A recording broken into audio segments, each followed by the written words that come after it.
ఈ సాయంత్రకాల సమయమున 1000 క్వార్టర్స్ వాస్తవ్యులకు యేసుక్రీస్తు నామమున శుభములు.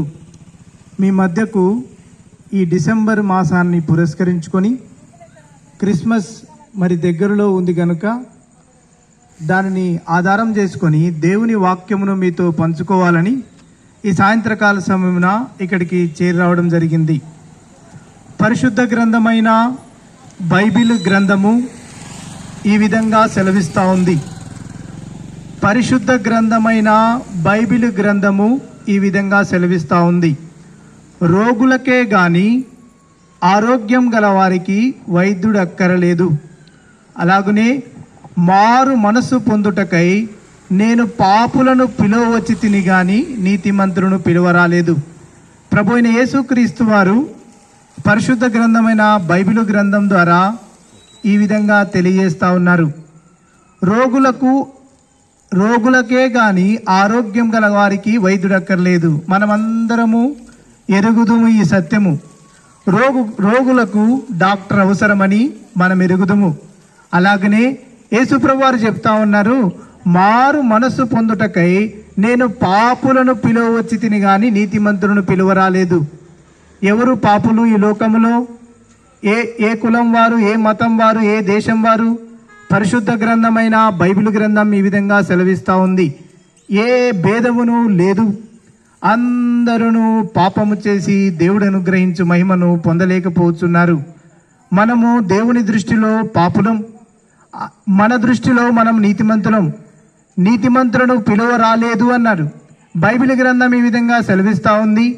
నీతిమంతుడు లేడు, ఒక్కడును లేడు.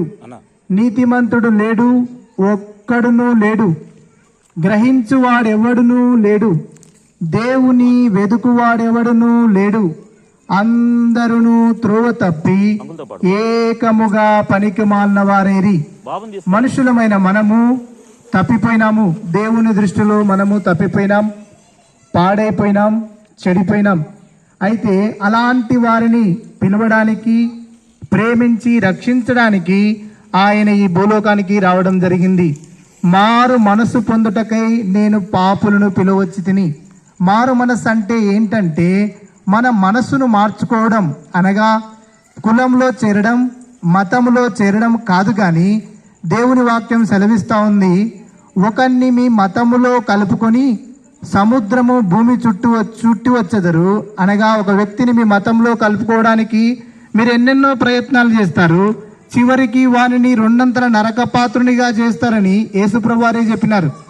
మతంలో చేరడం కాదు కానీ, కులంలో చేరడం కాదు కానీ, జీవితము బ్రతుకు మార్చుకోవాలనేది దేవుని ఉద్దేశం. అందుకే మారు మనస్సు పొందాలి, అనగా మనసును మార్చుకోవాలి. మనము ఒక ఊరికి వెళ్తా ఉన్నాం అనుకోండి, అలా కాకుండా దానికి ఆపోజిట్గా వ్యతిరేకంగా ఉన్న ఊరికి వెళ్ళడం ఏంటే. అలాగనే హన్మకొండకి వెళ్తా ఉన్నాం, అలా కాదు వెనుకకు తిరిగి కాళేశ్వరం బయలుదేరినాం అనుకోండి, దానిని ఏమంటారంటే మనసు మార్చుకున్నాం అంటాం కదా.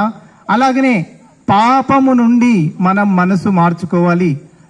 లోకంలో ఉన్న మనము దేవుని దృష్టిలో పాపులం. మన బ్రతుకును మార్చుకోవాలి. మన తలంపులు, మన ఆలోచనలు, మన ఊహలు దేవునికి సమస్తమును తేటగా కనబడతా ఉన్నాయి. ఆయన దృష్టికి మరుగైనది ఏది లేదు ఈ భూమి మీద. ఆయన కన్నులకు మరుగైంది ఏది లేదు. మనం అనుకోవచ్చు, నేను ఎక్కడో ఉన్నాను, పాపం చేస్తూ ఉన్నాను, నా రూమ్లో చేస్తూ ఉన్నాను, ఎక్కడో ఎవరికి తెలియకుండా ఉన్నాను అనుకోవచ్చు. ఒక మనుషుడు పాపం చేస్తే ఆకాశము క్రింద భూమి మీద చేయాలి. ఎక్కడ కూడా చేయకుండా తప్పించుకోలేరు. అయితే నాకు కనబడకుండా దాగగలవాడు ఎవడైనా గలడా అని దేవుని వాక్యం సెలవిస్తూ ఉంది. ఆయనకు అందరము కనబడేవారం. సమస్తం ఆయన మూలముగా కలిగింది. కలిగి ఉన్నదేది కూడా ఆయన లేకుండా కలగలేదు. అలాంటి దేవుడు మనసును నీవు మార్చుకొని పాపము నుండి విడుదల పొందాలని ఆయనే మానవునిగా ప్రత్యక్షమైనాడు. 2024 సంవత్సరముల కిందట ఆయన మానవునిగా ఈ భూమి మీదకి వచ్చినాడు. ఈనాడు 2024 అని మనం ఎలాగో చెప్పగలుగుతా ఉన్నామంటే, యేసుక్రీస్తు ప్రభు వారిని ఆధారం చేసుకుని ఆయనను బట్టే కాలాన్ని రెండుగా విభజించినారు. మనం అందరము ఎరుగుదుము. క్రీస్తుకు పూర్వమని, క్రీస్తు శకమని మనం ఎరుగుదుము. ఈ కాలాన్ని రెండుగా ఆయన ద్వారానే విభజించినారు. ఆయన ఈ భూమి మీదకి 2024 సంవత్సరముల కిందట వచ్చి మనందరి కొరకు ఆయన శిలువలో ప్రాణం అర్పించినాడు. అర్పించి మరణించి సమాధి చేయబడి తిరిగి లేచి పరలోకమునకు ఆరోహణమైనాడు. ఆయన ఈ భూమి మీద 33.5 సంవత్సరాలు జీవించినాడు. కుంటివారికి కాళ్ళు ఇచ్చినాడు, గుడ్డివారికి చూపించినాడు, చెవిటివారికి చెవులు ఇచ్చినాడు, చాంద్ర రోగస్తులను బాగు చేసినాడు, దయ్యములు పట్టిన వారిని బాగు చేసినాడు. ఆయన సమస్తమును చేయగలడు. ఆనాడు చేయగలడు, ఈనాడు చేయగలడు. ఆయన యుగ యుగములు ఒక్కటే రీతిగా ఉన్న దేవుడు. ఆయన మనుషుని కొరకై మానవుడైనాడు. దేవుడేంది, మనుషుడు కాడమేంది? ఇది ఎంతో ఆశ్చర్యకరమైన విషయం. నీల్ ఆర్మ్స్ట్రాంగ్ అనే గొప్ప వ్యక్తి, చంద్రునిపై కాలు పెట్టిన మొదటి వ్యక్తి ప్రపంచములో. ఆయన అన్నాడు, అశాశ్వతుడైన దేవుడు ఈ అశాశ్వతమైన భూలోకానికి రావడం కాదు, శాశ్వతుడైన దేవుడు ఈ అశాశ్వతమైన భూలోకానికి వచ్చినాడు. ఇది ఎంతో గొప్ప విషయం అని చెప్తా వచ్చినాడు. ప్రియ సహోదరి సహోదరుడా, నిన్ను దేవుడు ప్రేమిస్తా ఉన్నాడు. కోడి తన పిల్లలను రెక్కల కిందికి పిలిచినట్టు నిన్ను ప్రేమిస్తా ఉన్నాడు. నిన్నెందుకంటే నీవు కులంలో చేరడం కానీ మతంలో చేరడం కానీ చేయవద్దు, కానీ నీ హృదయం ఆయనకి ఇవ్వాలి, నీ ఆలోచనలు ఆయనకి ఇవ్వాలి. ఆయన నిన్ను ప్రేమిస్తా ఉన్నాడు, నిన్ను ఆహ్వానిస్తా ఉన్నాడు. ఆయన రక్తము నీ కొరకు, నా కొరకు, ప్రతి మానవుని కొరకు ఆయన శిలువ మ్రానుపై ఆయన చిందిస్తా వచ్చినాడు.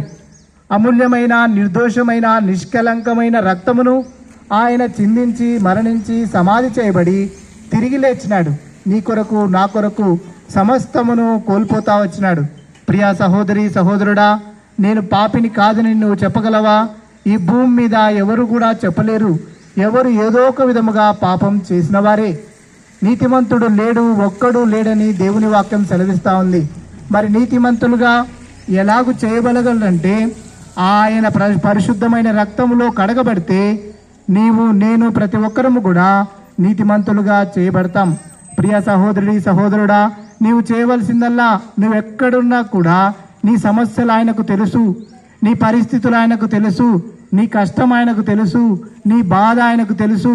ఆయన సమస్తమును చూచే దేవుడు. ఆకాశ మహాకాశములు పట్టజాలని దేవుడు ఆయన. ఆకాశం ఆయన సింహాసనము, భూమి ఆయన పాదపీఠము. ఆయన ఆకాశం పైన కూర్చుని భూమిపైన కాళ్ళు పెట్టుకునే దేవుడు. ఆయన కాళ్ళ దగ్గర, ఆయన పాదాల యొద్ద మనం జీవిస్తా ఉన్నాం. ఈ భూమి మీద అంతా మనకు ఉచితంగా అనుగ్రహించబడింది. మనము పీల్చే గాలి ఆయన ఉచితముగా ఇచ్చిందే. మనము త్రాగే నీరు ఆయన ఉచితముగా ఇచ్చిందే. ఒక వ్యక్తికి ఆక్సిజన్ అందకపోతే హాస్పిటల్కి వెళ్తే వెంటిలేషన్ మీద పెడితే ఒక రోజుకు ఎంతో ఖర్చు అవుతుంది, ఎన్నో లక్షలు ఖర్చు అవుతుంది. మరి దేవుడు అంతా ఉచితముగా ఇస్తా వచ్చినాడు. అన్నీ అయితే ప్రేమామయుడైన దేవుడు. ఆయన ఉద్దేశం ఏంటంటే మనము పాపములో ఉండి లోకంలో చనిపోకూడదు, నిత్య నాశనానికి, నరకానికి ఒకరోజు వెళ్ళకూడదు. ఎవరు ఎప్పుడు మరణిస్తారో ఎవరికి తెలియదు. రేపేమి సంభవించునో నీకు తెలియదని బైబిల్ గ్రంథం సెలవిస్తా ఉంది. ఏ దినమున ఏమి సంభవించునో నీకు తెలియదు. మరణం ఎప్పుడు వస్తుందో ఎవరికి తెలియదు. ఎంతో మందికి భూమి మీద నెమ్మది లేదు. డబ్బులున్నాయి, బంగ్లాలున్నాయి, కార్లున్నాయి, కానీ నెమ్మది లేదు, ఆనందం లేదు, శాంతి లేదు.